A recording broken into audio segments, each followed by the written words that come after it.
All right. So today I am speaking with author Starla Klinger. Did I say your name right? You did, yes. Oh, good. And we're talking about the new anthology that's being published by InScribe Press called Creativity and Chaos, Artistic Endeavors for Trying Times.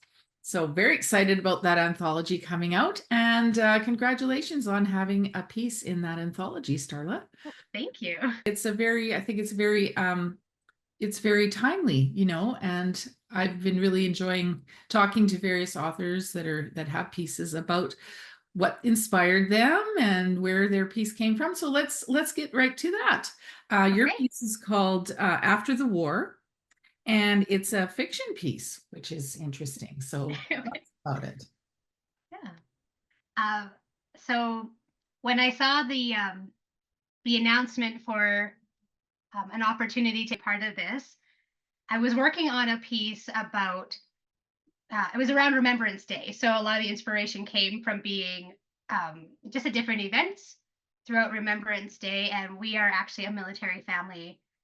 So we are kind of living in that world all the time. And I was working on a piece after spending some time with Legion members, hearing their stories, and some of them are quite up there in years. So they have these incredible stories and experiences. And I'm really into historical fiction, especially around World War I, World War II. So I thought, why not try taking the piece I was working on and using it for the anthology? Yeah, I have to agree. Recently, well, at the time of this recording, anyways, recently there was the D-Day, a lot of things Mhm. on TV and talking to older veterans, and it's true, there's so many amazing stories out there that probably haven't been recorded, haven't been written down, Mhm. and that's a kind of a tragedy because it is such a fascinating time. So, can you tell us, without spoilers, anything else about the characters in your story or the plot? So it takes place after World War I. And in it, a lot of people, the communication wasn't like it is today, where when my husband's deployed, I have ways of contacting him, staying connected. And so it's sort of about the separation of family and the loss of family, and how one of the family members is processing all of this. So it's them connecting with the person that didn't return home is sort of the theme of it. And again, being around Remembrance Day when I wrote it, a lot of those emotions were really raw. And, my own thoughts and reflections on what I couldn't hear from my husband when he was deployed. And so a lot of that went into the writing. And it is a very chaotic time. War is very chaotic. And so you're seeing the process of somebody getting through that in the story.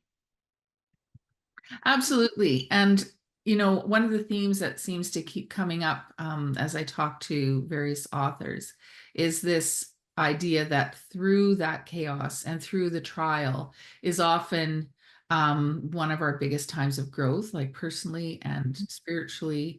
Um, so I'm not sure if your story sort of touches on that too, you It know. does. And again, like in my own experience, being a young military spouse, then to now, a lot of growth happens because when you're on the home front, Mm, you're doing things you never had to do before. During World War I and II, a lot of women were stepping up, filling in the roles that were normally done by men. yeah. Uh, so a lot of growth happens when it has to happen. Yeah. To make it through, you have to step up and try things and do things you never had to do before. Yes. And you rely on the Lord a lot um, to get through that. And God works to help you grow. Yeah. I have a similar experience, although not to the same degree. During COVID, my husband was working in a camp and they decided to just keep all the workers there. So Oh, he wow. was gone for like 15 weeks, I guess. So that's a That's few. a long time. Yeah, it is. But like you say, in modern times, I mean, you can still talk on the phone, you can still, do things like what we're doing today. But at least there was, I mean, in your story and in your context, there's that added element of danger. Like you just never know about the safety of your loved one, which is a whole other level. It's true. And you're not like COVID, you're not physically together, Right. which makes a difference. You might see each other, you might get a letter, but you're not physically together. And Mhm. then you're processing as names are coming up of people who are not coming home, and Yeah. you still don't know about your loved one. So Yeah. there's a lot of stress and anxiety and fear in that time. Yeah. Yeah. Exactly. So that certainly speaks to the trying times and the chaos. So what I'm interested in now is obviously you're a writer because you wrote a piece and submitted it and it's getting published in this anthology. What are some, can you tell us any more about your writing journey, or like what's been happening with you on that front? Oh, sure. I actually write a column for the InScribe magazine. A friend put my name forward for that. I guess I'm in year 2 of doing that. So just writing, kind of a lot of my writing is how I speak. There's humor in there, but there's also a seriousness that comes out at times. So my most recent piece that'll come out in August is quite different. But again, I was processing, and I write a lot of what I'm experiencing. Yes, I'm being challenged to grow, and the anthology helped me to grow and to try writing things that I really enjoy. And so right now I'm working on a historical fiction novel. It's going to take place during the war, but from a Canadian perspective. So it's about what was happening in Canada. The characters are all Canadian because I love historical fiction, but most of it takes place in the US or in Britain, or so it's really nice, I think, to have something that is Canadian based. Um, Absolutely. And just as a totally unsolicited plug, uh, okay. I'm going to recommend that you read Terry Todd. Do you know Terry? Have you heard of her before? No. Yeah, Terry Todd. She's a Canadian author. She is actually a member of InScribe, and I'll just say she's probably one of our more well known in terms of her Okay. publishing creds. But she writes historical fiction, mostly around World War II. But Mhm. her work is incredible, and it's all set in Okay. Canada. Oh, wonderful. I'm Yeah, definitely going to look that up. yeah, it's really really good. So Terry Thank you. Todd, look her up, Okay. folks. Yeah, she's currently one of her latest novels currently on the short list to win an award, the Amazing. Christie Award, which is quite a big deal in the States. It's a big American award. So Oh, I'm definitely going to look that up. yeah, yeah, you do that. But getting back to you, I read your column, and you're right. It is humor. It's kind of tongue in cheek, but sometimes dealing with difficult topics, but Mhm. kind of in a humorous way. So that's cool. Do you have plans to continue with anything else after that column runs its course, or I'd love to keep writing it as long as they'll have me. I do work in communications, so I do a lot of writing with my part-time job, and then I'm also working on a couple other, I guess, they're not historical fiction. They're quite different, actually. I'm working on a piece about being a volunteer hmm, and why are we struggling to get volunteers for organizations, for charity, for churches. What is going on that we're losing volunteers?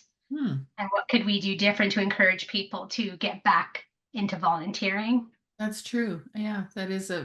definitely something that we have noticed as well. Yeah, it's a kind of a wide variety. I love reading and all different types of things. And so I kind of try different pieces. I'm working with a friend right now. She's writing a sci-fi book. And so Oh, I get to read her chapters. And so that's kind of introducing me to a new world yeah. of writing. And so try a And little bit of everything. and you mentioned, like, as a military family, you've probably moved around a lot. So Mhm. yeah. And that could be, I mean, that's great research for, Mhm. because you can probably take from that a lot of different settings and things like that. Yes. So yeah. Well, you get to experience different cultures, different landscapes, different languages. It's really it's a neat lifestyle, and it Yes. can be quite a wonderful lifestyle. Yeah. Um, and just moving all around Canada, you see there's so many different people, and Yeah. there's so many different types of writing and poetry and music within our own country. So it's Yes. really neat to experience that. Yes, and because it is a very vast country, so that makes sense. Have you like where are some places that you've moved, say even internationally? We didn't end up going internationally with COVID and things like that, but we've lived Ontario, Quebec, British Columbia, Saskatchewan, and we'll see where we go next. Right, right. Yeah. Was there anything else you wanted to share with us before we wrap it up? I just think if you're not a part of the InScribe community, it'd be a great one to join. There's a lot of encouragement there, new ideas, great feedback. So I think that community has really helped my writing flourish. And there's a level of accountability there to keep at it. So even when you're struggling or you can't find the time, like I'll put my laptop up while I'm making supper, and in between I'll type something out, or just finding ways to fit that in my busy life and pulling encouragement and wisdom from people who've been on this journey for Yeah. a long time. So I think community as a writer is really important. I agree. I couldn't have said it better myself. Well, thank you. It's been so lovely to talk to you. And once again, we're looking forward to the publication of the new InScribe Me too. anthology. Yeah, so when that comes out, I believe well, the book launches in September, but I'm not Okay. 100% sure of the date, but we are all looking forward to getting that into our Okay. hands. Well, thank you for having me. I appreciate it. I appreciate talking to you today. Thank you.